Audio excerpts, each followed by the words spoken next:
the other session. And if you have any question, go to slido.com, slido.com. For the medical conference, the event code is MCIMI, that is Muslim Congress and Imamia Medics International. So I hope all the doctors are here. If they are here, I will start. I need, everybody's here? Oh, they're getting in. Please ask my questions. Dr. Yes. Nasser Hussain, are you here? Okay, those are the questions, but yes, everybody's here. Good. So those who are joining us for the Imamia Medics and Muslim Congress medical workshop, again, we don't need to introduce, but let me tell you about Imamia Medics. It's a Shia medical professional body. It's a non-profit organization providing services in the fields of education, medical care, advocacy, and disaster relief in 17 countries across the globe. It was incorporated in the United States in 1994 and has been serving the community for the last 25 years. In 2006, Imamia Medics International got accredited with the United Nations in a special consultative status on its economic social platform, and now plays an active part on the advocacy front on all relevant issues. It has multiple chapters in 17 different countries, which have their own elected boards and work under the guidance of the Global Board of Regions.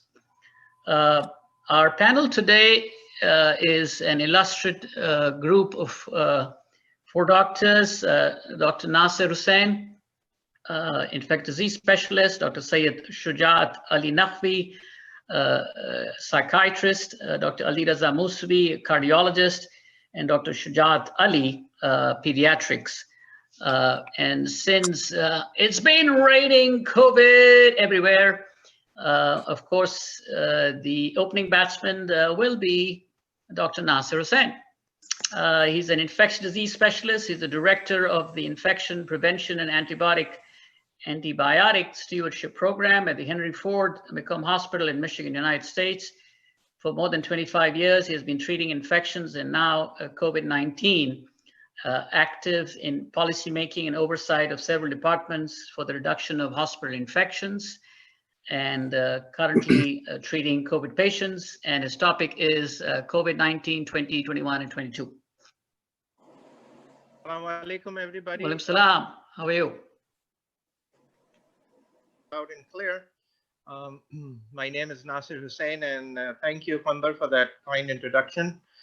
I will get on with my talk right away. I have a few slides just to guide me and sort of focus on the topic. And I'm going to request Arif to change the slides for me as we move along. So being an infectious disease physician, I will try to stick to the infectious part of this vast problem. It's so broad that I think what we are doing here is probably the best way to approach this issue, bringing in other speakers who can talk about other aspects. As you can see, the topic of my talk is COVID-19 2021, 22. It sort of gives away what we anticipate might happen. Next slide, Raza. So I formatted this talk in sort of a question answer session by in itself. I think that will orientate us more with what's going on at different levels and phases of this infection as it affects not just each individual, but the whole community and as a nation globally. The question that's probably the most popular question I run into is, how did we get it? Where did this virus come from?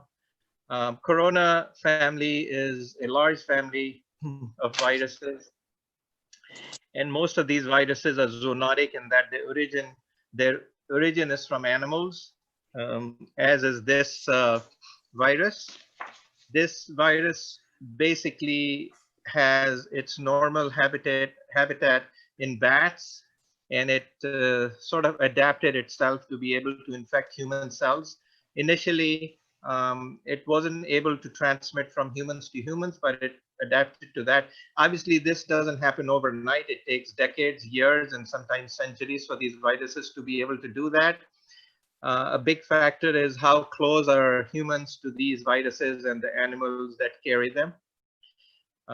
Obviously, most of us have heard all these theories about how these were engineered and released, but I think let's stick to science. And there have been many other examples of similar pandemics. The last pandemic was the Spanish flu, which is an erroneous name for Spanish flu because it really had nothing to do with Spain.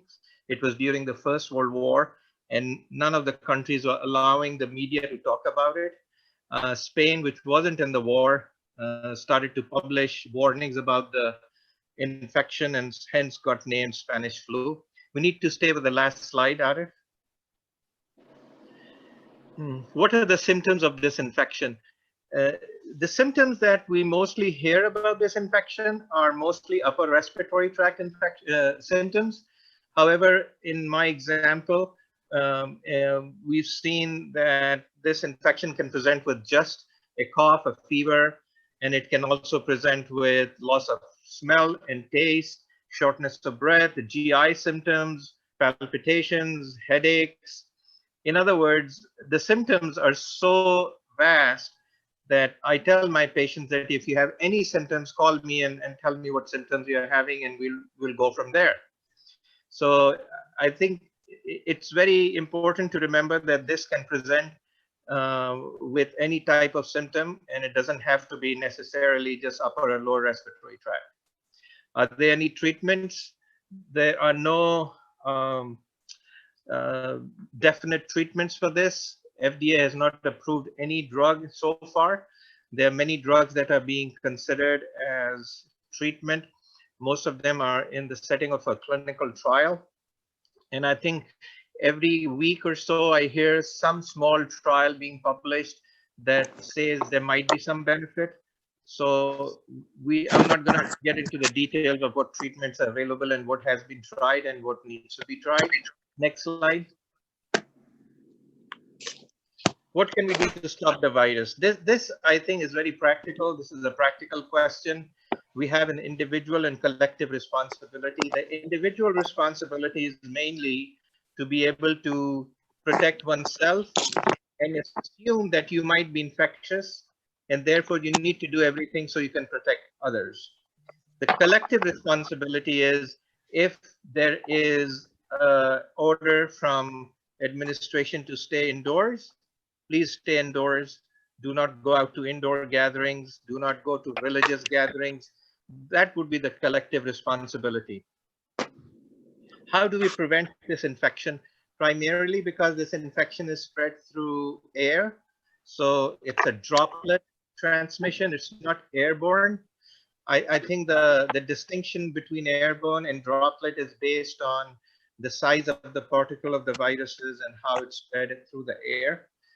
Obviously, when a person is talking, sneezing, coughing for a certain period of time, the particles might be airborne. Being heavier than air, they do settle down. What is effective in dealing with the virus? I think prevention by wearing a mask when you're in public and keeping a 6 feet social distancing is probably the most effective way to do it. Obviously, because a small portion of these infections are also transmitted by contact, frequent hand washing is also advised. Some myths and some answers. The biggest myth I've heard about this virus is that if you wear a mask, you'll be protected. Now, this sort of contradicts what I just said, but wearing a mask is in itself not protective. Wearing a mask when you are in a situation where there might be other people around is protective because it protects you from other people who might be infected. And the reason I say this is because I've seen so many people who are alone in the car driving and wearing an N95 mask. Obviously, I think the folks who are listening, if they've ever worn an N95 mask that fits properly, it's not pleasant, and it should be only reserved for certain circumstances. Next slide. What are the strategies to live with the virus? And I deliberately made this slide because I keep getting the question is, okay, Dr. Hussain, when is this virus going to go away? So I don't think that the virus is going to go away. So we need to be able to come up with ideas that we can live with the virus. Precautions that are sustainable. What are the precautions that are truly sustainable? We cannot stay at home forever. We cannot stop going to meet other people forever. So the things, the strategies that are practical and work very well are making sure you maintain a distance between other people. That will automatically prevent you from going into crowds. Getting into a crowded, closed space is probably the highest risk, and therefore should be absolutely avoided, especially when the prevalence of this infection is high in the community. Let's stay with the last slide, Arif. Thank you. Frequent hand sanitization. If you happen to go into a public space where people are holding on to surfaces or they're touching surfaces, keep a small bottle of effective hand sanitizer in your pocket.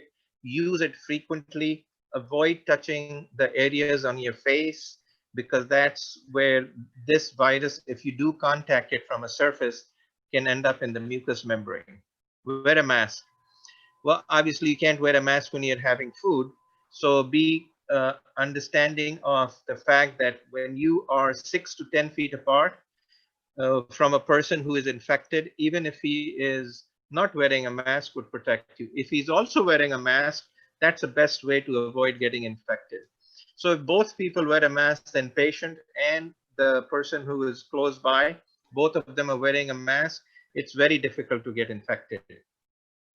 When we say social distancing, we mean that if you are unable to wear a mask, make sure you're 6 to 10 feet apart. If you're going to get within that space, within 6 to 10 feet, please make sure you wear a mask. The situation that I can think where this really becomes a consideration is when a physician is examining a patient, when you're having a meal with the family, and so on and so forth. Next slide. Remember, 80% of the people who get infected from this disease recover without needing special treatment. They take some analgesics at home, they make sure they are hydrated, they rest, and they can do breathing exercises if they're at that level of the infection. And most of the people that I get calls from, they get better at home. The ones who get sick, they need to go to the emergency room so they can be evaluated if they need any other supportive measures. Next slide. Methods to eradicate the virus. Well, the virus can be eradicated if it stops from being transmitted from person to person. Since the virus is not a living creature, it's all a bunch of chemicals. The chemicals will finally disintegrate in the environment. And unless the virus reaches another person, it will not be able to replicate. So if people can avoid each other, especially during high infectivity in the community, that will stop the virus by itself. If the community develops herd immunity, which is about 70%, it's a little different for different viruses, but about 70%. And most of the people who've gotten infected, again, the same thing, the virus will not be able to continue to get into human cells and therefore will disintegrate. Treatments and vaccine. Treatments are still being studied. Every week, like I mentioned, I hear about different types of medications that are being used. Vaccine is going to be the final answer to controlling this virus in the countries where this is very prevalent. So what to do in the interim? In the interim, we need to make sure that we don't get infected, stay away from crowds, wear a mask. If you're having meals with your colleagues, stay 6 to 10 feet away from them. If you're a physician or a healthcare provider, obviously you should be using PPE appropriately. If you're at home, try to maintain the social distancing. Next slide. We will bring this slide up, and this is just a reminder of these, a summary of what I've said. In Arif, you could project this slide during the question and answer session, and that is it from my end.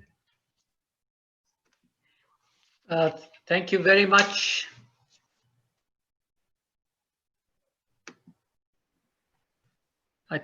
Am I there or?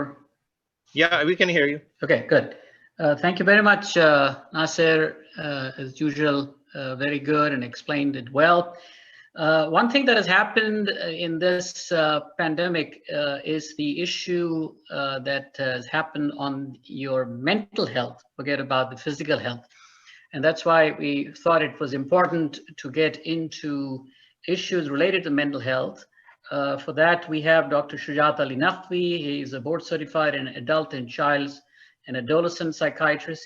He's a recipient of multiple awards, published peer-reviewed scholarly articles, author of a book, and has served as examiner for the American Board of Psychiatry, and has presented many workshops, including in national, international meetings, including right here in Muslim Congress. And he will explore the issues related to mental health and disease control and pandemic in particular. Dr. Naqvi. Thank you. Assalamu alaikum. I'm not sure people can see me. You can see me? Wonderful. All right. So I really appreciate the invitation. Aristotle said the art is long, time is short, and moment is fleeting. So I will be pithy and precise. I do not have slides. I will be touching base on 6 or 7 issues related to mental health and COVID-19 in a broad-based fashion. I will be covering today the personal stages of a society's response to a catastrophe, the psychosocial mental health response, number 1. Number 2, COVID-19 and the brain. I know there are many physicians online. In simple English, the neuropsychiatric manifestation of COVID-19, which has not been talked about, but is being picked up. There are a few case examples, which I'll give. Number 3, the psychological and psychiatric health in COVID-19. As I know there are physicians on the forum, I will be spending a few minutes to talk about physician mental health as they are on the front lines in many shape and form, and COVID-19. And last but not the least, this is a faith-based organization. Majority of us are part of a faith. There are some who are not, but I'm very comfortable to at least touch base on the metaphysical, epistemological, and spiritual issues related to COVID-19. So let the journey begin. When you talk about, number 1, the personal stages of society's response to a catastrophe, there are pretty much large, defined stages. Number 1, which is usually seen a combination of mistrust and denial. Number 2, fear, and number 3, coping and mending. Number 4, maturity and balance. And number 5, resolution. Now, I'm sure audiences at the moment looking around in our country, and perhaps to certain parts of the world, we appear to be still locked in that mistrust and fear and panic stage. What is mistrust and denial? News is seen as fake, too much to believe in and not worthy. News is not applicable to one's own reality or perception of a reality. Pity towards people who ruminate on the news, mild compassion towards potential victims of current events, and perhaps a sense of one's own security. Now that is usually followed by fear and panic, which can be broadly explained as insatiable consumption of bad news and drive to share it.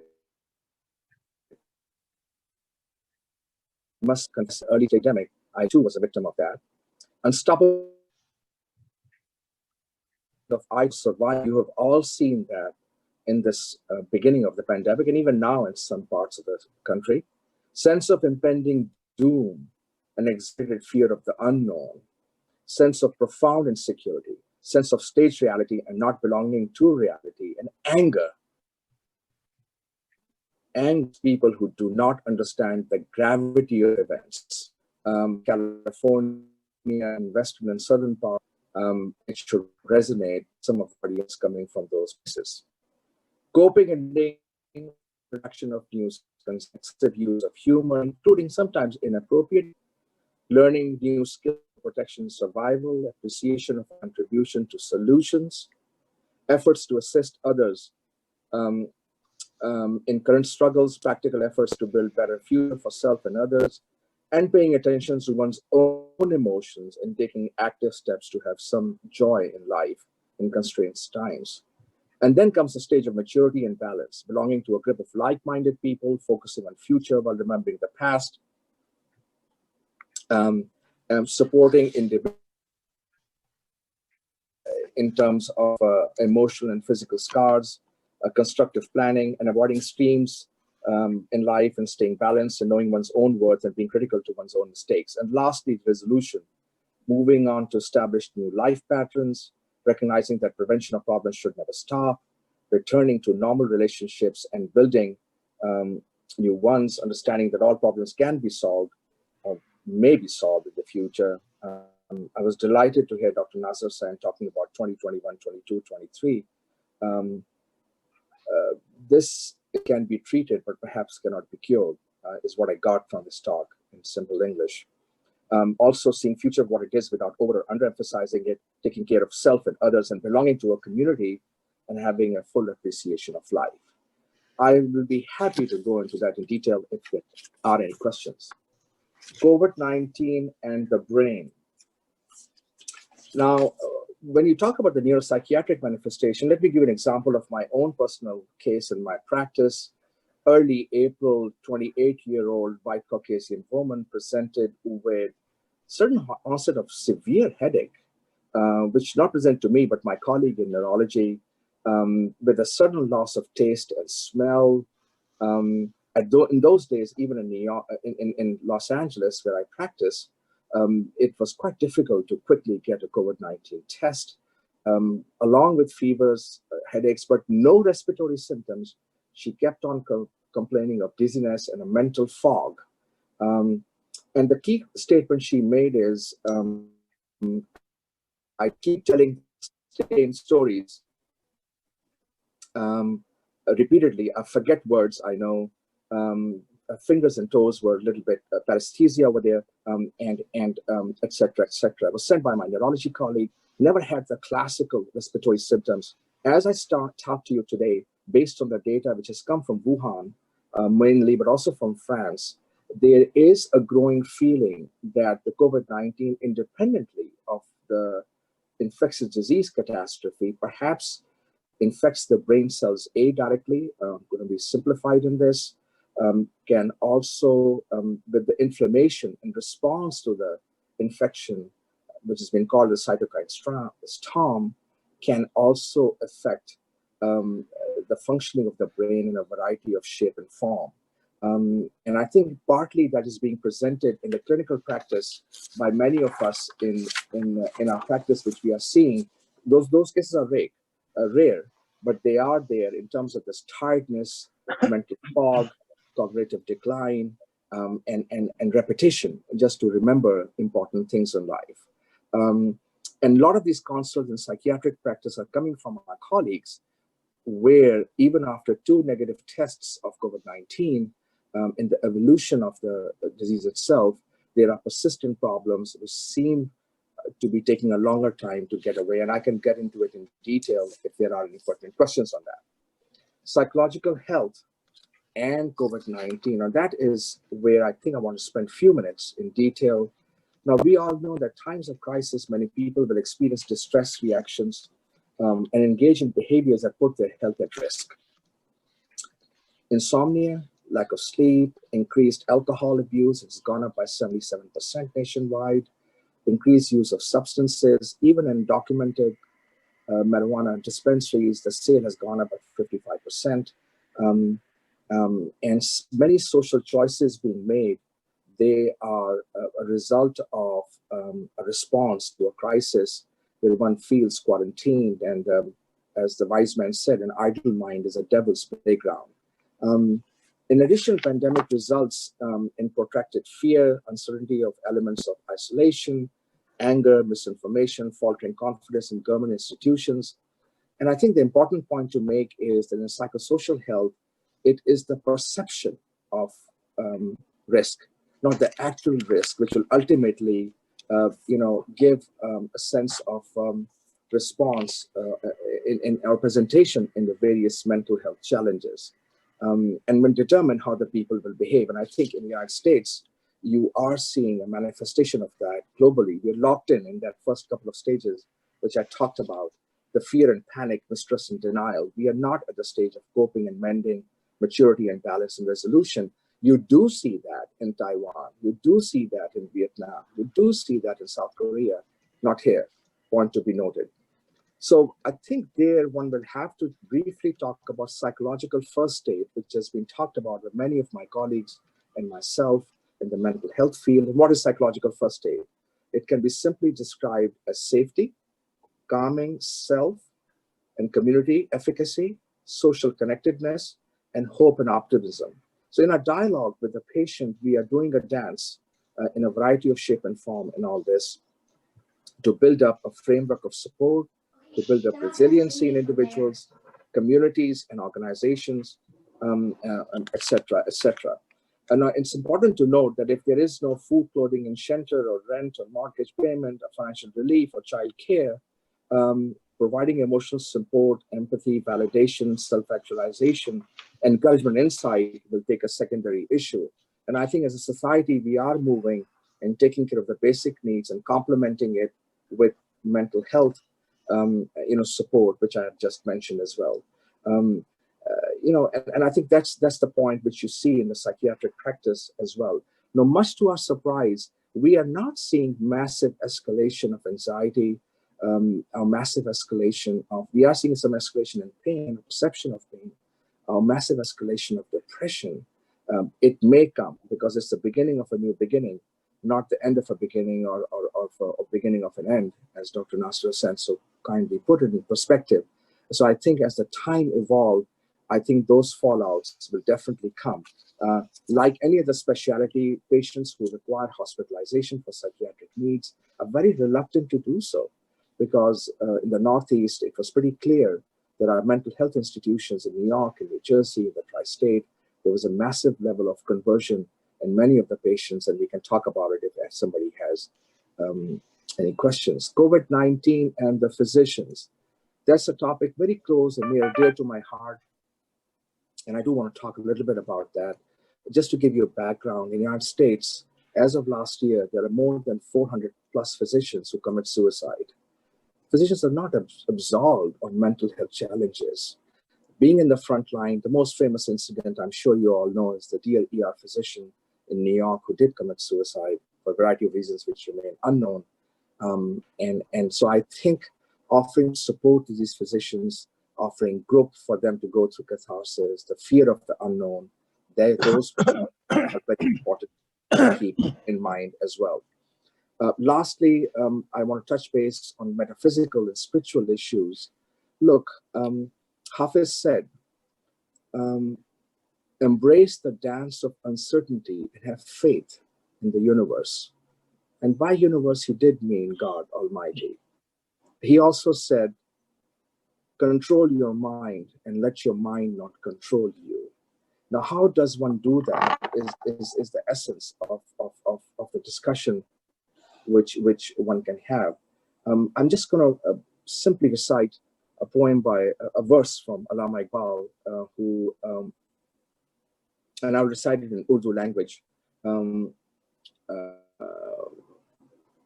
which is spoken by many on the audience over here, and I'll do the translation, which is a verse from his famous poem, the last bill of Tipu Sultan ki aakhir wasiyat.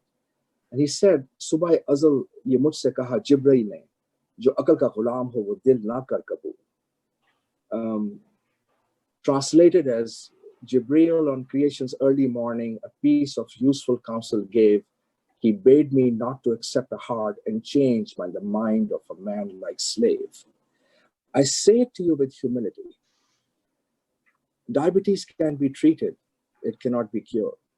Hypertension can be treated, it cannot be cured. Depression can be treated, it cannot be cured. Fear can be treated, it cannot be cured. In the words of Jami, life can be treated, it cannot be cured. I'll let you dwell on that to a certain extent. Spiritual. Surah Anfal, verse 30. They plan and Allah plans, and Allah is the best of planners. I do not know what the plan is of the Almighty. This too is a creation from the Grand Creator. And I'm being very specific and not too much metaphysical. It's a point of reflection. Highly infectious disease. Dr. Nasir was so clear, 80% will recover without much intervention. This is not Ebola. Less than 2% by all studies of mortality has brought the whole planet on its knee.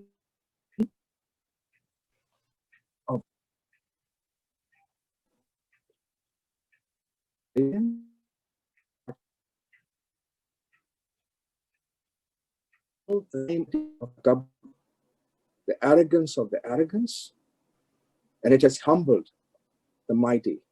I shall say no more.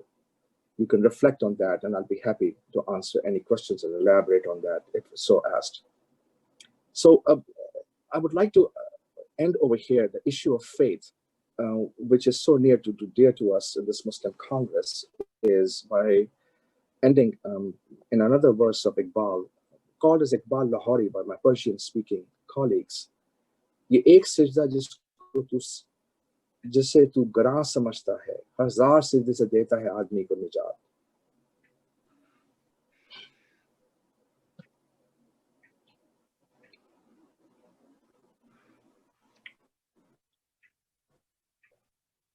MashaAllah.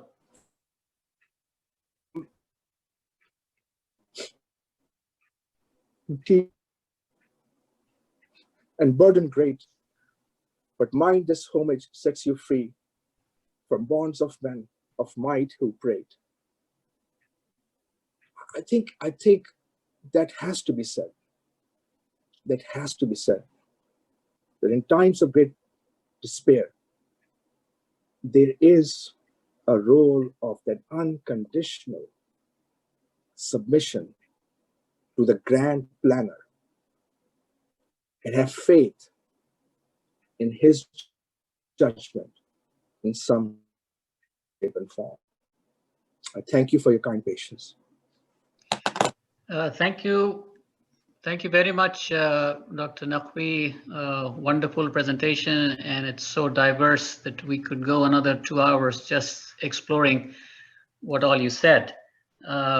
But from the mind, we have to head to the heart, because it is known that most of the bad outcomes are happening in people who have comorbid conditions, particularly if they have issues related to the heart or diabetes or high blood pressure and stuff. So we have Dr. Ali Raza Muswi, is the Chief of Cardiology and Head of Cath Lab at the Ocean Medical Center, New Jersey. And his hospital was at the forefront of the CV crisis as it hit the tri-state area. And he has many hats, including a hat of being a moderator for one of the sessions here for the current events. And he's a lifetime member of Imamia Medics International and has been on various missions, including to Iraq and Iran. I should mention that Imamia Medics International has an urgent appeal for people who are suffering in Iraq. I would request you to get on their website. And he is also the founder and activist of the Muslims United for Justice, a group of more than 100 activists in the United States. And as you can see on the screen, his wife texted me to say that he's also very handsome. So Ali Raza, go for it. I don't know if you guys see this. I hope it's not the corona at the back. Dr. It's going in the wind. You have to probably share your own screen. So yeah, and I think all the speakers, there's been some common complaint about volume. So I don't know whether it's related to Zoom itself or is it related to the volumes, but if you could adjust the volumes, that will be appreciated. Thank you. well, just make sure that the speakers do not put their hand on their mouth, because that is basically stopping the voice coming into the mic. So Okay, just so there's a little FYI. stress and there's a little virus and then you have the heart. So that's the topic. You all can hear me? Yes, perfect. Yes. Just wanted to tie up the previous two speakers and talk about about stress, virus, and its effects upon the heart. So psychological stress can be a significant factor for coronary artery disease. It's very common and it can hide other symptoms, and it can be linked to various other risk factors. It can serve as a barrier to medical intervention because people don't want to accept what they have, and they may also trigger other acute events such as a heart attack itself. So what are the psychological factors that contribute to coronary heart disease? Type A behavior, or what we call as hyper people, anger, hostility, psychological stress, job strain, exhaustion, social isolation, and lack of social support. Anxiety, depression is a major factor in that. The way acute stress acts on the heart is through the sympathetic nervous system, and it gets stimulated, and that is a protective mechanism which are going kind of off this screen. The heart rate increases, the blood pressure increases, and there's vasoconstriction in which the arteries of the heart and other blood vessels become narrow. So when that happens, there is decreased blood supply to the heart muscle, which is called myocardial ischemia. Or it may increase the chance of a person having heart rhythm disturbance or arrhythmia. It may make the endothelial function, endothelial is the lining around the arteries of the heart and other blood vessels, and may cause injury to that and make the plaque, or we may have a plaque that is present in the arteries of our heart or in the brain or the kidney, etc. And that plaque will rupture, exposing the insides to the blood, and a clot forms. A clot results in a heart attack in the heart, a stroke in the brain, and an infarct in the kidney, resulting in kidney failure later. Platelet activation and hemostatic changes are really changes taking place in the blood system that increase the risk of a clot formation or thrombosis. So management of stress has been discussed and will be discussed probably more, but just to touch on it, stress management program means a removal of the stress itself, which is easier said than done. So you try to reduce the impact of the stress by changing the perception of the person or reducing the sequelae. The techniques involved may include muscle relaxation, deep breathing, or you may end up using drugs. And for that, you use anxiolytics, or you may use drugs like beta blockers. Heart disease has always been the most common condition in the States, and cancer has always been the second one for a long time. COVID-19 has changed all that, and very soon, COVID-19 may overtake heart disease also. So how does this infection take place?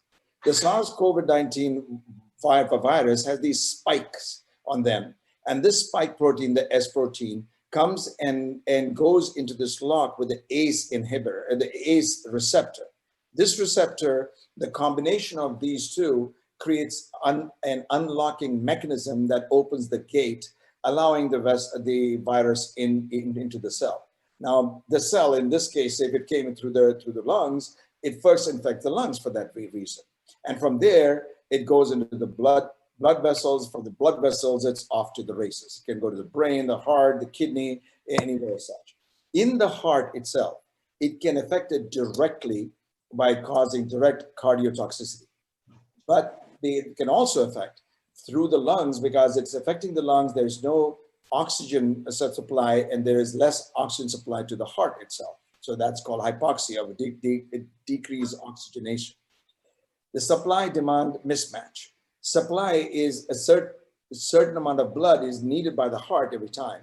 But and even if that supply is correct and enough, that if the demand of the heart increases because of the stress of the COVID situation, then there's a mismatch. That mismatch can lead to a small heart attack.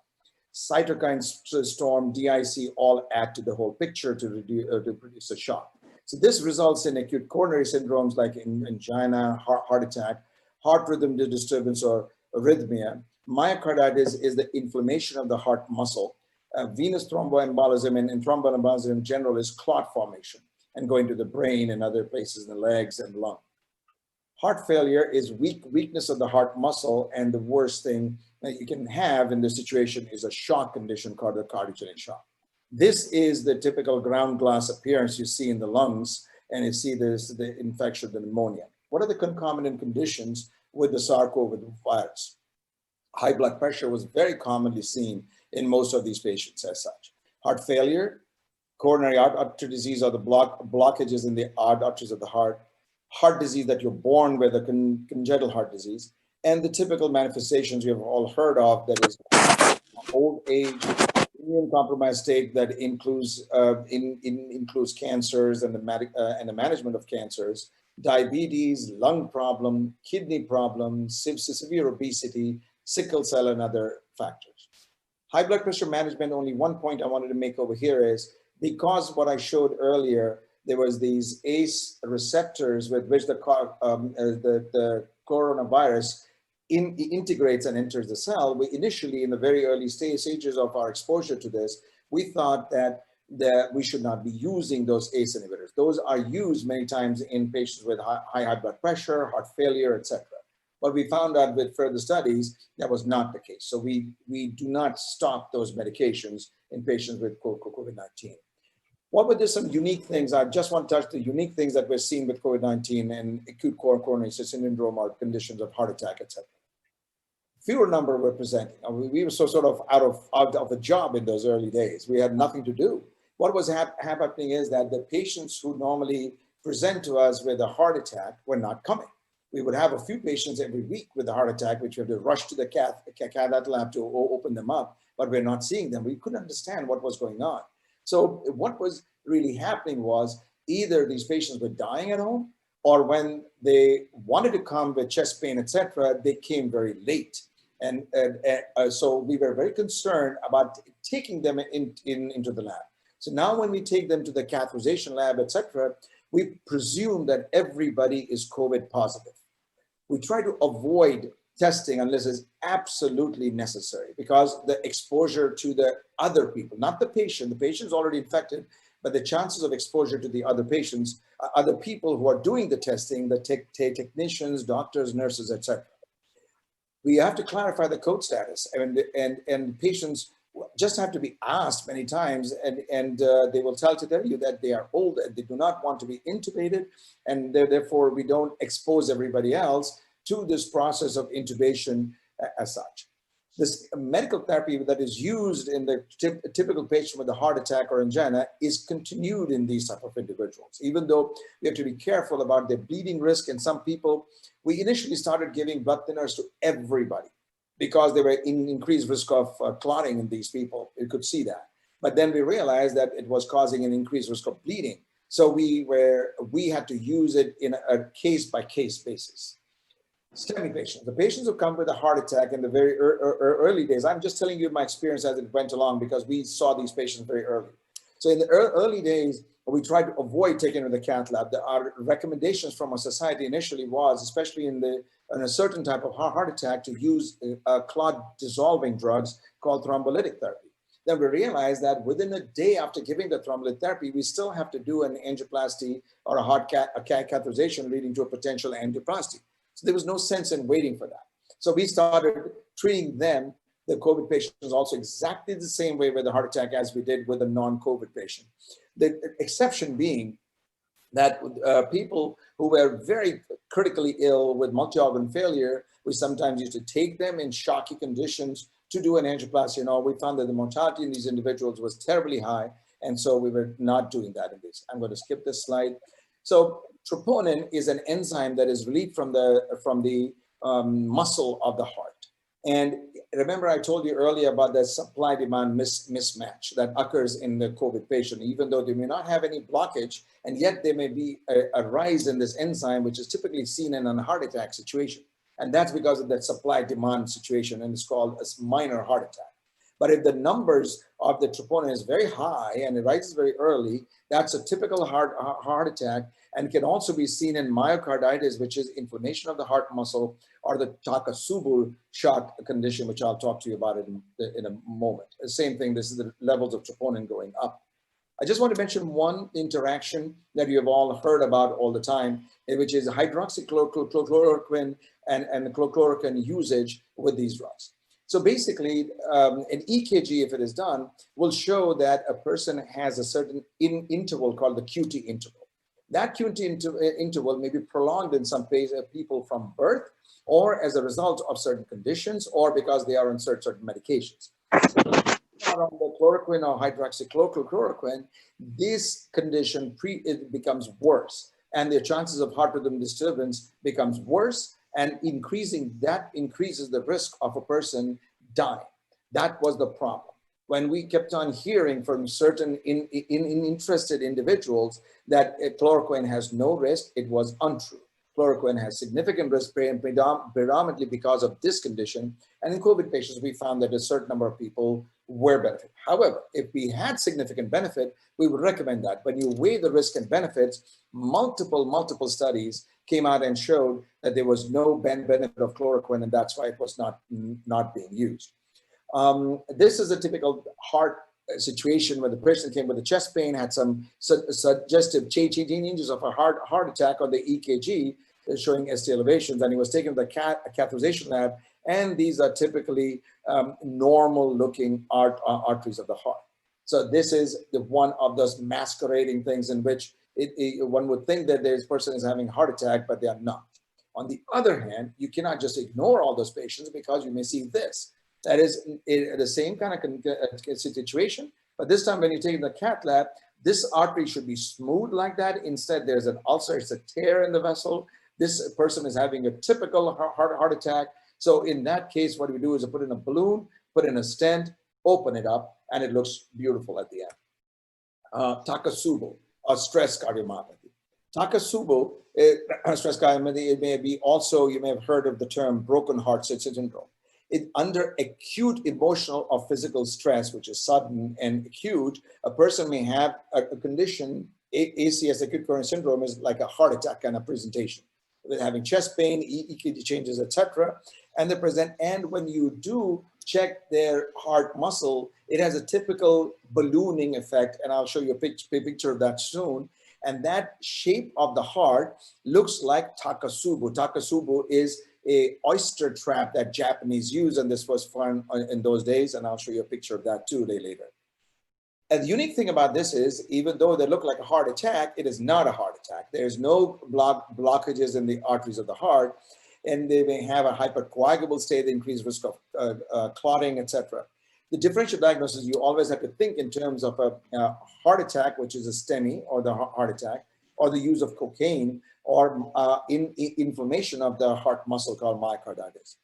Interestingly, on June 30th, just 4 or 5 days ago, the Journal of Cardiac Failure, this is not a joke, the Journal of Cardiac Failure published a case study of which the author called it as Trump cardiomyopathy. This elderly person was watching the impeachment of Donald Trump, and he had a heart attack, came to the hospital. In fact, he had Takotsubo syndrome. So that is why you should leave your leave your octopus in your Takotsubo.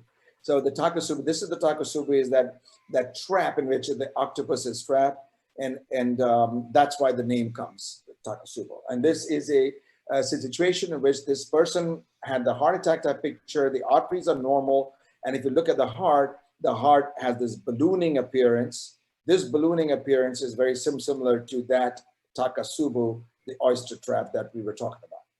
I'm not going to go into details of the multisystem in inflammatory syndrome in children, because I think that Dr. Ali will talk about it later, but this was the condition that was seen, Kawasaki type syndrome that was seen, toxic shock syndrome in New York, in London first, and then reported in the rest of the world in ages of 2 to 15 years. And basically, I'm going to skip that for that. Let me end my talk by stating that the way to treat Takotsubo is not by a typical doctor, nurses and all, but by a relaxation process.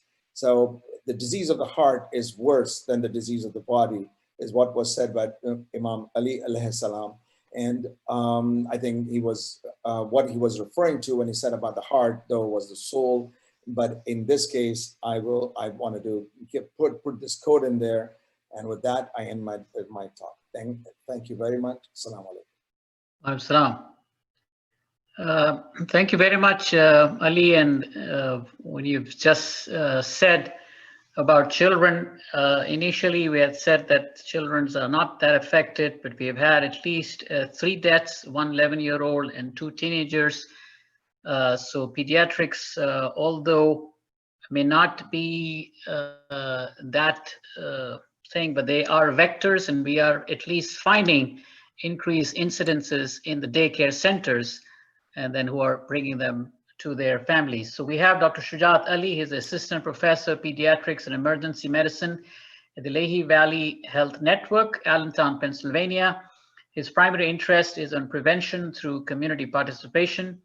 He, like Dr. Ali Raza Muswi, is also a social activist, and he does talks about current affairs and social issues on social media. And he has got a YouTube channel by the name Current Review Series that he does. And by the way, this conference is also being broadcasted on the YouTube channel as well as Facebook. So again, a big shout out to the media team for Muslim Congress. Dr. Shujaat Ali, it's all yours.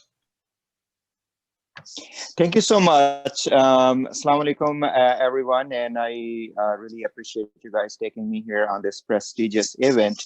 And also, I wanted to say thanks to all of our previous participants and speakers who have, elaborated beautifully this unprecedented time, in our lives, and as our families are telling. So I would be covering COVID-19 and pediatric mental health dilemma. Now, Dr. Muswi just mentioned, I can touch this on the inflammatory syndrome, but my primary talk, which I prepared today, was the about mental health. Okay. I'm hoping you guys can hear me, right? So yes, pediatric so far has done a good job. So limited studies have been out there so far about COVID-19 and physical effects of COVID-19 on pediatric population.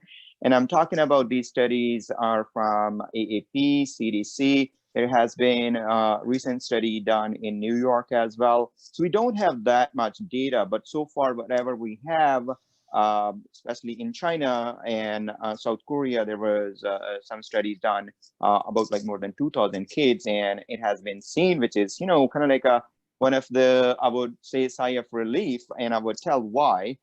So that study has shown that 90% of kids and children, they did not have severe disease, they did not have breathing issues, they did not require oxygen, 4% had mild, and in China and South Korea, there was, 1 or 2 deaths reported, but certainly it is more in here in USA, as our host just mentioned.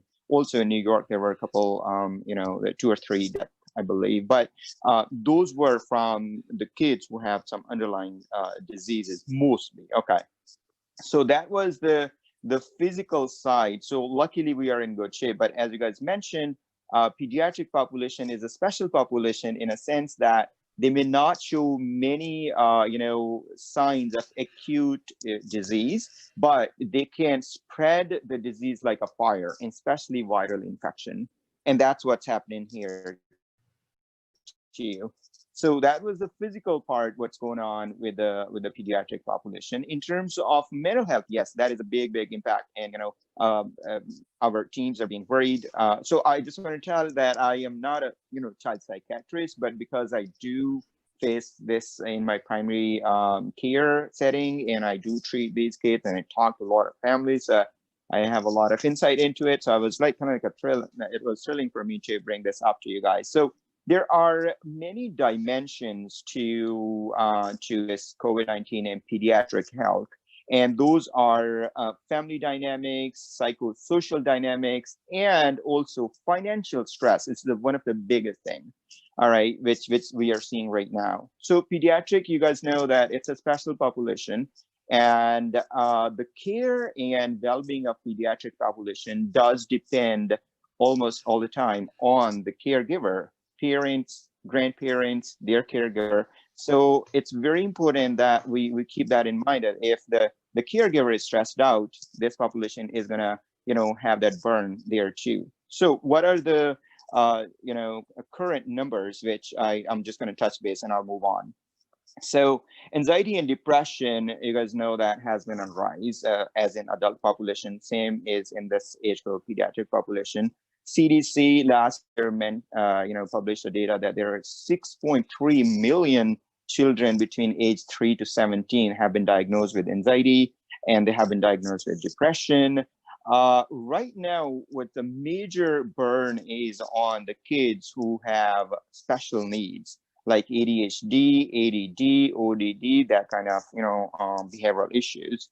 There has been a rise in child abuse. There has been a rise in child neglect. I'm sure many of you guys may just have seen an article in New York Times yesterday, I believe, or 2 days ago, from UK, in which they have mentioned so many deaths, and suicidal death rate is increasing because of the abuse at home. So why it is happening? What are the different reasons we need to look into that? So kids, you guys know that they do need a special kind of environment, and especially kids with behavioral issues like ADD, ODD, they do need a well-structured environment. So what was going on before all of this started, in the schools, they have their teachers there, their therapists there, their counselors there. But right now, everything has to be done by parents, right? So parents are acting as a teacher. Parents are also acting, as their therapist, and parents are not trained to do that. So that is a big, issue going on at this point. Also, there is not a personal space, which have been, in the media right now. So just imagine, like, you have like a family of 4 or 5 kids who are just between like 3 to 10 years of age. So how they're gonna, maintain their space. There have been family conflicts, and that is also taking a lot of toll.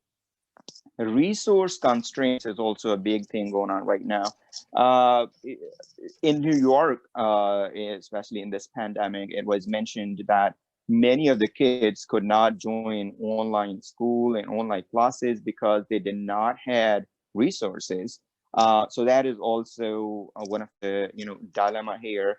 Not socializing, kids, they learn from their peers, and they transmit their whenever they have like a little bit anxiety, and they talk to their peers, and that's how they get they get happy.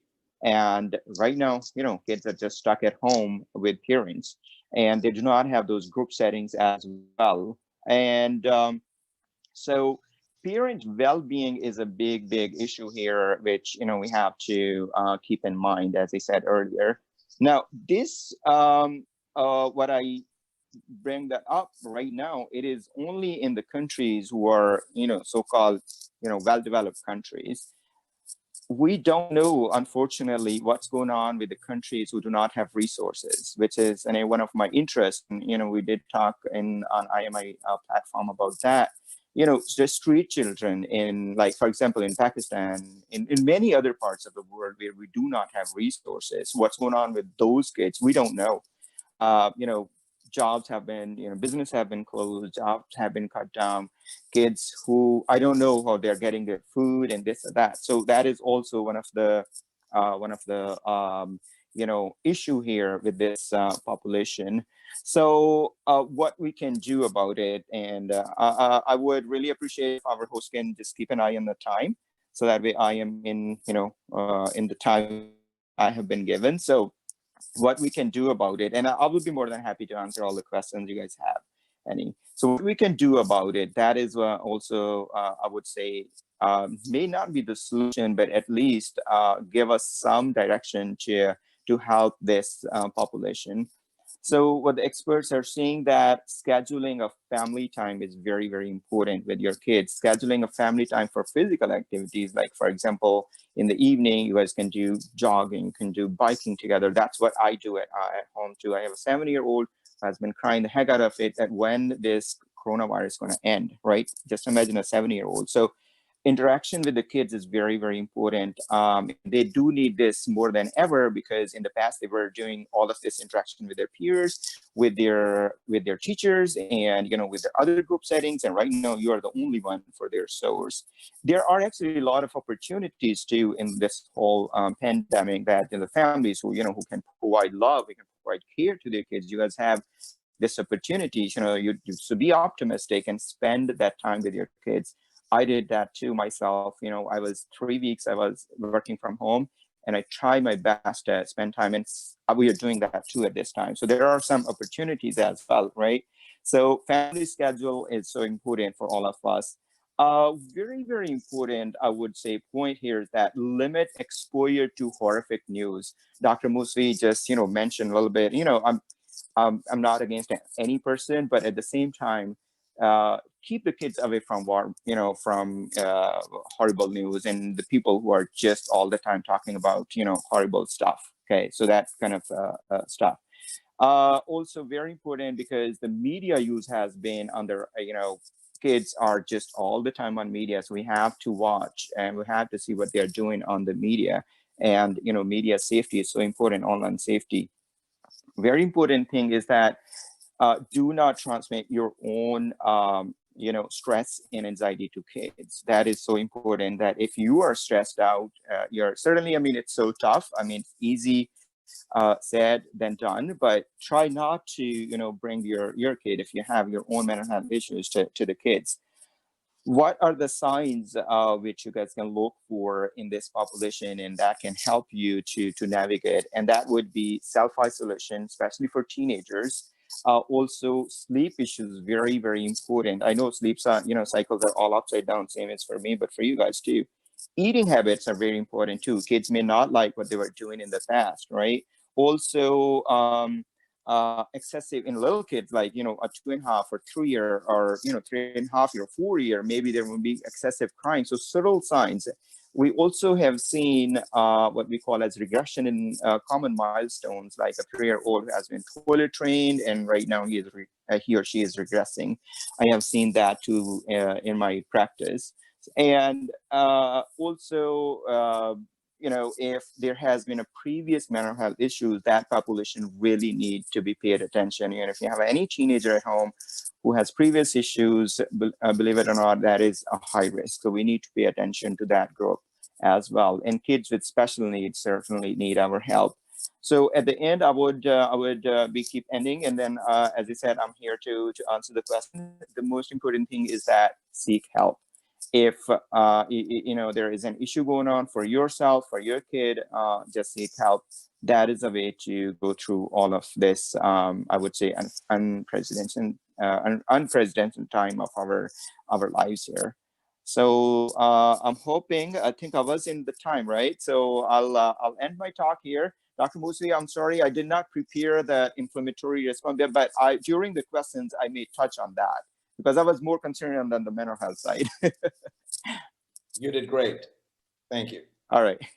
Thank you, guys.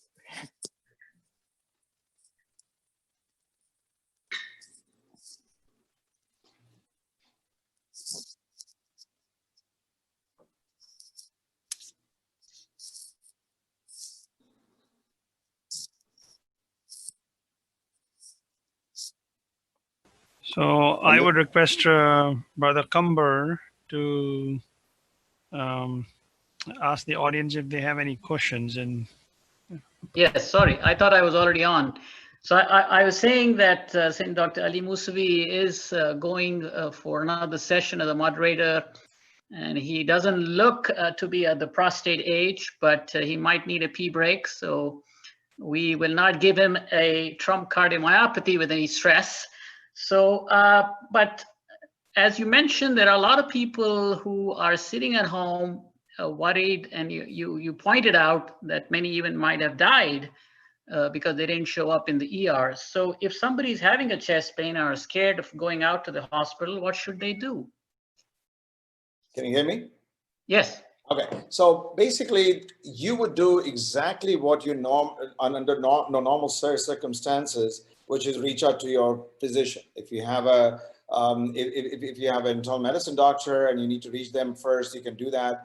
But if you have a cardiologist, reach out to your cardiologist and talk to them, describe the symptoms. Many of us are able to give advice over the phone and let the patient stay at home most of the time, because based on their symptoms, we may be able to direct them to the office instead of the hospital itself. And for those reasons, basically what would happen is that we would ask them to stay home. Secondly, if the symptoms are getting worse, they should go to the hospital. If they cannot control the pain, or even if they have any concern, they cannot reach the doctor, they should go to the hospital despite the fact that there is a virus problem going on. There are areas of the country where things are worse right now compared to where I am. We started off with the tri-state area got hit the first. So we second after Washington. So we started off in those days being very careful with these patients. Now we have opened up their offices. We have started doing elective catheterizations and procedures. So things are very different now than they were before. So it depends upon the area where you're located and the chance of infection. But every single time you go to the hospital or just go anywhere else, you have to presume that the person you're meeting may have COVID. Just you have to work with that principle. Till we have vaccine, that's how paranoid we have to be. Okay, thank you. I think I can bring in both you and Dr. Nasir Hussain for the next question, because it has been, I call it WAU, the whatever APA University, where there has been a lot of talk about how to increase the immune function. So should we be taking vitamin C, vitamin D, zinc, baby aspirin? Should we be maybe go to Amazon and get a pulse oximetry? I mean, what's the COVID basket for home care? What has been proven on a scientific basis? You know, and if you could elaborate, because there is one study that has just come out about chloroquine might have a role, although the others didn't. So where are we with chloroquine, for example? So maybe Ali, if you can get a first shot at it, and then if you need to leave, you could leave, and I will continue with the rest of the three of them. I want to talk about the second part of your question with regards to chloroquine. I mean, the other stuff, I think Dr. Hussain could do a better job than I can on. Chloroquine issue was first initiated, and we were concerned about it. But believe me, whatever our politics are, it's important that we treat the patient. So we all wanted whatever drug that was out there to succeed, whether we disliked certain people who were talking about chloroquine and pushing it, or we liked it. It made no difference. From the scientific data, we wanted to use it, and we were using it. In the initial days, we were using it. I myself had 2 deaths on chloroquine from sustained ventricular tachycardia, which may have occurred on their own, but may have been worsened by means of the chloroquine itself. That's why you need scientific data. And this discussion should be at the level of the physicians. Unfortunately, it was out on the street. It was in the news, it was on WhatsApp, like you said, and Facebook and all that, which was very sad. So instead of that, scientific studies started coming in. When the scientific studies started coming in, one after the other study kept on showing that chloroquine does not work. And at that stage, the FDA and others said we should stop using this drug altogether, especially not with azithromycin, which was the other thing that was there. Okay.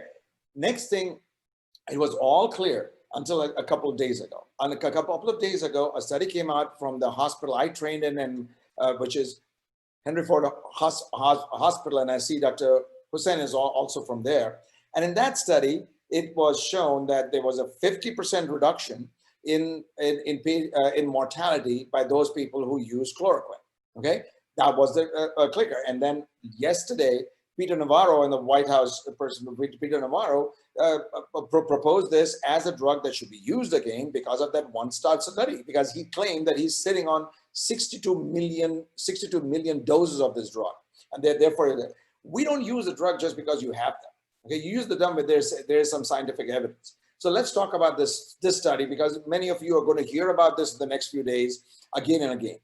There were about 267 patients involved in the study. Okay, so that's not a big study, it's a small study. It's another observational study, which means that there are biases that are involved. Physicians actually selected the drugs on who to use. A typical study, which we want to believe, and a study was there, is a randomized placebo-controlled study. This was not that, okay? So 10% of the people were not included in this study. We found a bunch of people were on steroids. Dexamethasone, just by a recent recovery study, was shown to reduce the mortality on this. And there were more patients on steroids, as far as I know. We still don't have all the information from this study. But from what I know, there were a higher number of steroid patients in this study. Please remember, this is an observational study of 267 patients. The Oxford study, which said that the chloroquine does not work, as far as I recall, had about 11,000 patients. The NIH study, which was pulled, had about 450 patients. So this is a small study, and you're going to hear a lot about it in the next few days, but I wanted you to get educated. Now, even if this one study leads to further information that makes us use chloroquine more, that's great. We want to use it. Right now, the scientific data does not allow you to use chloroquine. Not only that, if you use chloroquine prophylactically when you don't have the condition, you could hurt yourself. And right now, you should only use it as part of a trial given by a physician. Thank you. Yeah, thank you. By the way, we have about 20 minutes, and I want to give chance to all of them. So I know it's sometimes difficult for us. Nasser, 1 minute, yes, no, chloroquine? For now, I still a no, because this wasn't a treatment or management changing study. Like Ali pointed out, this was an observational study, and there were just two inherent built-in biases that really cannot be separated out. Good. Yes, no on vitamin C, vitamin D, zinc, baby aspirin. Yeah, I'll take a shot at that answer. And I think it's a good thing to have vitamin C, zinc, elderberries, and everything else that we see on the social media. Unfortunately, none of them really work for coronavirus. So I would not advocate taking any of those to prevent coronavirus infection. But as maintaining, it doesn't hurt. Those might be good supplements. Good. So I would now go to the Slido. By the way, thank you all who participated. There's a question actually that came out from the talk that you gave as to what is herd immunity. And from what I understand now is there's some new study that's coming up and saying that herd immunity, we thought it would need about 70%, but there's new study saying 43% will be okay too. But we are at 6%. So number one, what is herd immunity, and how are we going to reach from 6% to at least 43%, if not 70? So the concept of herd immunity is simply that if an infectious agent is able to jump from person to person and it needs a human cell to replicate, if we can block that, then the virus will stop its transmission and will sort of eradicate itself. Herd immunity means that if you have enough people in a given community who cannot get infected because they've developed an immunity either through a vaccine or by getting infected, they will not be able to replicate the virus and propagate it. Now, the figure of 70% comes from previous experience with other viruses. And this may not be true for coronavirus. We might need a higher percent, or we may need a little lower percent. I'll give you an example. So measles, you need a 94% of the community members being immune. So the herd immunity number for measles is around 94%. For influenza, it's about 60 to 62%. I don't think we have large enough studies to make a definitive comment about the COVID-19. What is the real percent of herd immunity? And certainly getting from 6 or 10% up to whatever the final number is, 40% or 50 or 60 or 70, it's a journey. And I think that journey is best taken by currently preventing infections. And when the vaccine becomes available, everybody should take the vaccine. I don't think there's any sinister intent in developing or giving the vaccine. We've developed vaccine for so many illnesses, and the concept of vaccine is simply so we can prevent infections in the community and someday eradicate the virus. Smallpox is the only vaccine preventable viral infection that's been truly eradicated from the world. It has never happened with any other viruses, yet all the other vaccines are very effective in preventing infections. Right. Talking about the vaccine, it takes a good 1.5 to 2 or even sometimes more. So if they are putting this into a 7-month period, would you be comfortable receiving it, and who should be receiving it, and how long you think will that last, and side effects wise? So generally the concept about developing vaccines is, many vaccines have been developed. You can develop a vaccine in the lab quite quickly in a few months. I think the bottleneck is when you have to try out the vaccine in the field and prove that the antibodies that were developed in response to the vaccine are protective. And it is those trials that you have to do in the field that really takes a time and are difficult to prove. An effective vaccine, all it has to do is to stimulate antibody production in a body. But are those antibodies protective? Are those protective when a person is exposed to an infection, and how long they will last? These studies take years. And so I think the first vaccines that will come out, they will be released because they're safe to use and they do stimulate antibody production. The proof lies in the pudding. I think when a lot of people take the vaccine, we'll have these epidemiological studies to show that these patients develop protective antibodies, and when they were re-exposed, they didn't get infection. These results will take several months, if not years. Thank you. Next question is for Dr. Shujat Naqvi, a psychiatrist. Plenty of questions here. One is, how do we address somebody who does not have a mental illness and now is confined at home and having issues with, say, germ phobia and for anxiety, depression, versus somebody who has an underlying mental illness itself? And the second is the rising the rising incidence of domestic violence and elderly abuse, even within our own communities, because of the victim not having access to people whom they trust or the authorities. So if you could address, those Sure. 2 or 3 questions. So let me take the germ phobia question first. Look, it's a reality that what the guidelines are is frequent hand washing. Hand washing for at least 20 seconds 20 seconds, if not more, in a thorough hand fashion on a regular basis. Now, when you combine that, before COVID-19, if somebody would come to my office and say that I'm washing my hands 15, 16 times a day, then certainly you take out your diagnostic tree of obsessive compulsive disorder and try to make sure that the patient does not meet the diagnostic criteria for that. Having said that, these days, that issue is now really, it's the need and the requirement. So I think one has to be sensitive to that. The germ phobia question is really very interesting from another point of view. Look, we are trying to avoid germs by wearing gloves, by not shaking hands, by having a 6-foot distance, if not more.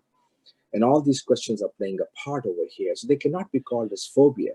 But the phobia word really comes in psychiatric linguistics when the amount of prevention is impairing your lifestyle without the expected norm. The expected norm these days has changed. Washing hands as a physician in a hospital 15, 16 times a day is the new norm. For many of us in frontline jobs is the new norm. So it cannot be pathologized. The best thing would be to speak to your doctor. And in some cases, if you have a therapist or a psychiatrist, speak a little bit more on that.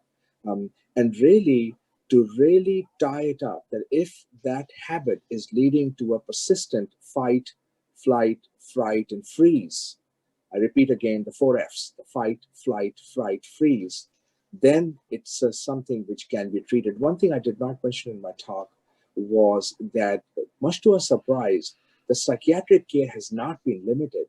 Even the psychological care, we have found through the medium of telepsychiatry and through online, it actually has really been static, and if anything is growing, at least in the western part of the country where I practice.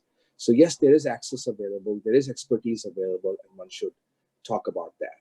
The second question about domestic violence, I think, is extremely important because, first of all, let's be honest, mental health is a stigma. In our community, the issue of domestic violence is not something which comes on the surface.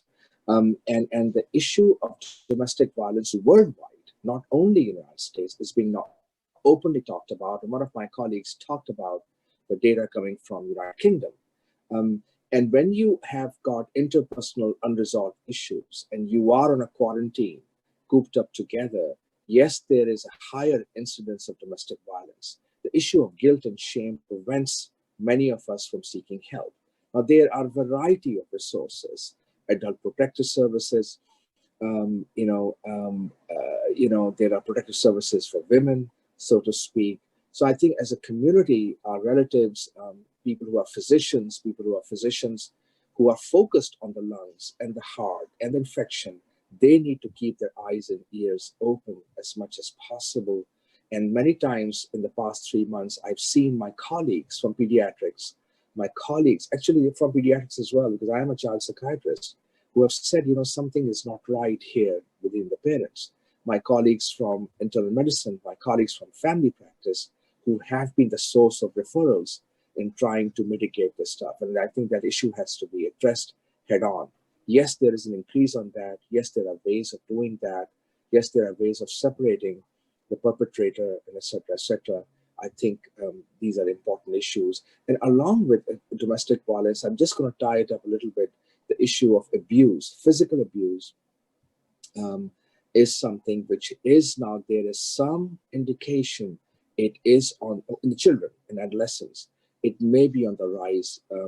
Again, issue of all being together. So one has to, in the screening model, people who are pediatricians, people who are up there providing primary care, to have that sensitivity and that probing to decipher those questions and then address it appropriately. Thank you. Actually, I was going to go to pediatrics, but there are 2 questions that I think are important because it is the famous person anonymous asking us these questions. Because I think there seems to be a distrust among the community about the medical profession. in general. So this is going on in social media. So I think it's important that we address both of these questions from Anonymous. Why are doctors these days getting their education from media? You talk about evidence, but you don't condemn using ventilators, even though they kill 90%. Number two, why are doctors not talking about strengthening the immune system instead of scaring people and advocating practices that weaken health, like staying home? So, Ali, you can get a shot at it, and Nasir can get a shot at it. Whatever Upper University and Surat Kitab is full of this. So Anonymous doesn't want to say who or he or she is, but this is out there in the community. Let's address it. I'm actually glad that this question was asked, because it's out there, like you said, and we should talk about it. We are asked why we are getting our medical information from the media, but we are not. We are getting it from scientific studies. I want to answer this very unemotionally. I gave an example of chloroquine. And this was, we heard so much din about chloroquine for months, but I gave you evidence about scientific data. I did not talk about what CNN said or what Fox News said, but about scientific data. We can only talk science. And in that, let's talk about the issue of ventilators. This issue of ventilators was started. We were in the very early stages of this whole process. And the patients came in when they are in respiratory distress and when the oxygenation level falls, there's nothing we can do but to intubate a person. There's nothing. We can give what is called a BiPAP, in which we force the oxygen through the mask. What that was doing, and we were doing that, that was doing was pushing the virus out into the air, exposing everybody else out there for this. But we're still doing it though. However, after we started intubating the patients, and we were using a lot of intubators, a lot of patients, we started realizing that yes, this ventilator, which we were used to in, say, heart failure or lung disease, etc., was not behaving the same way with the COVID patients. So we altered our methods. We took a certain amount of hypoxia, that is lower blood oxygen level. We did certain measures. We forced air in a certain way. We did consider those things as they were coming through. This is typical. It happens in medicine all the time. When a new disease comes in, when HIV first came in, as this big, huge disaster, we all reacted as we went along. But because there was no social media, none of the other people found out that our reactions were scientific. They were not based on some WhatsApp news or anything like that.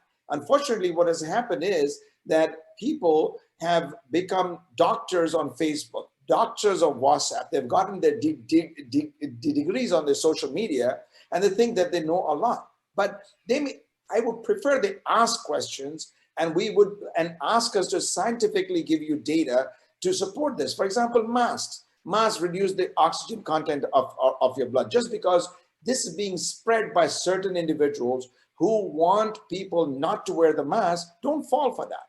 By the way, this gives me a chance to tell you all that there is a town hall right after this, and this issue based on the activists and all would be addressed in that also. So if you're interested to continue the discussion, please tune into the town hall. Thank you very much. Thank you. So I think he addressed it, and I would like to do one pediatric question. How do you know that your child or teen youth is depressed or a victim of bullying? Dr. Shujat Ali, if you're still there. I see his mic muted. If somebody could. Okay. Dr. Shujat Ali is there? No. Yes, I am there, and you guys are not letting me turn on my video or my mic, but I'm here now. Perfect. I think there was on Slido, there was another question too about the face mask, but I'm not sure if I can address that. Yes, we can do that too. You can do that also. Sure. So let me, so the question, like, how do we know if a teen or, they're depressed? So the best option is to watch for those warning signs, which I just, elaborated earlier, that, schedule changes, self-isolation, spending just like hours and hours and days on social media, and what they are watching on social media, that is very important. Another question is that if there has been, several changes in the behavior of a child. As I said, I have, and then I really appreciate Dr. Naqvi bringing that up, that we have to be very sensitive as a provider, to keep in mind as like a family dynamic. So like I said, I had many parents reaching out to me that their kids are acting just abnormal, a 9-year-old just crying heck out of it just for nothing, looking sad, not participating in activities. And then again, I think the best option would be, if you see those subtle signs, then you reach out to us or your doctor's office, and then we could do a formal, I would say, interview. Now, again, one of the things, the opportunity which actually came up in this pandemic is the telehealth. So do not feel that you cannot, reach out to your office or your health provider. So I would say that, watching for any abnormal signs, number one, and number two, and then reaching out to your physician. That would be the best option. Good. All right. Yeah, go ahead. So awesome. Face mask. So then, there was another question from Slido about how do we talk about face mask to a child. I wish I could have a straight By the way, answer. it's not allowed. I mean, it's only for 10 and above. So the state is not telling. The state is not telling to put it on your child. Okay. So I mean, it's still like, teenager. So, I think I was glad to see that question. And, I wish I could have a straightforward answer for you guys. Believe it or not, it's a very emotional as a pediatric provider to talk about this thing. We do, all the doctors, they do take pride in wearing their white coats, right? That is one of the symbol of doctors. I personally do not wear that white coat because it scares kids. Okay, so right now we are in a time period where everybody has to. When I go and talk to families, I do my physical exams, I have my mask, and I always bring that up to the parent and child attention that I'm so sorry I'm wearing this, but I have to do this. It's a new norm. Okay, so how you can actually talk to your child about it, about that, is that it's safety, right? So we all work on safety and prevention. We do a lot of stuff in our life which is like subtle, and we don't pay attention to that, and that is from the safety perspective. And this is also safety, although it just came out of nowhere. That's what we are in, but that is the safety for you and for others.